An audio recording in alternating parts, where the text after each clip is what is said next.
تو یہ تصحیح عقائد کے بعد تربیت کا دوسرا باب کہ اپنی اولاد کو خوف خدا سکھلایا جائے۔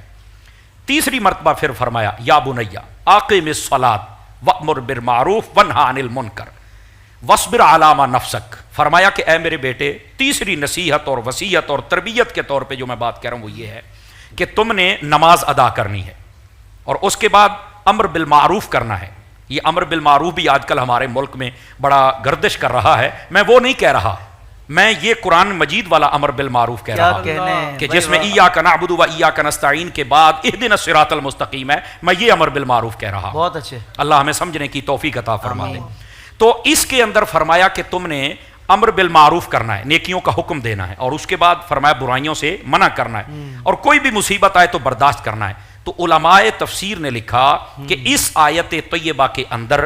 اس بندے کو حقوق اللہ سکھائے جا رہے ہیں کہ تم نے حقوق اللہ کیسے ادا کرنے۔ ترتیب دیکھے، پہلے تصحیح عقائد، اس کے بعد خوف خدا، اس کے بعد حقوق اللہ، تو اس نے حقوق اللہ ادا کرنے۔ پھر اگلی آیت میں ارشاد فرمایا،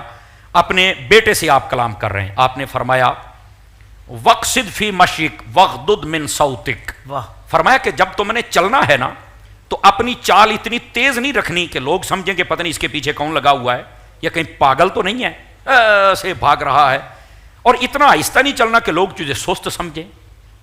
چلنے شخصیت کو بھی نکھارنے کے لیے کہا، بہت اچھے، ٹھیک۔ فرمایا کہ اس انداز کے ساتھ چلنا، اور اس کے بعد فرمایا کہ جب تم نے بولنا ہے وغضض من صوتک، تو اپنی آواز سنجیدہ آواز نکالنی ہے۔ بہت اچھے، میں نے ساری بات اس میں کہہ دی ہے، مطلب اتنا دھیما نہ بولے کہ سامنے والا دیکھتا رہے کہ یہ ہو کیا رہا ہے، میں کیا جواب دوں اس کو، اور اتنا اونچا نہیں بولنا کہ سامنے والا ویسے ہی کانوں میں ہاتھ ڈالے کہ یار اس نے کیا کر دیا۔ اس کا ایک یہ مطلب ہے، اور اس کا ایک یہ مطلب ہے کہ ایسا بول نہیں بولنا چاہیے کہ لوگ وہ بول سننے کے لیے تمہیں خاموشی کا انتظار کریں کہ یار اب چپ ہو جا، بڑی تیری سن لی ہیں، تو ایسی گفتگو نہیں ہونی چاہیے۔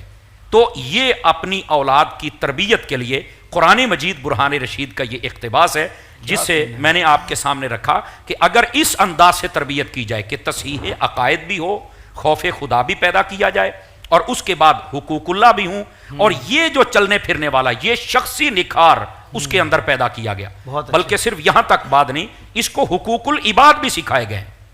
حقوق العباد بھی سکھائے گئے۔ اور حقوق العباد کا کس انداز کے ساتھ فرمایا گیا کہ جب تمہارا رویہ لوگوں کے ساتھ ہو تو تمہارا رویہ ایسا ہونا چاہیے جس رویے سے لوگ مطمئن اور متاثر ہوں کہ یہ وہ رویہ ہے جس رویے کے ساتھ ہم سب کو دنیا میں جینا چاہیے۔ تو یہ قرآن مجید برہان رشید میں بیان تھا، اگر اس کو ہم عمل میں لے آئیں اور سمجھ لیں تو میرا خیال ہے ہم اپنی اولاد کی بڑے اچھے سے تربیت کریں۔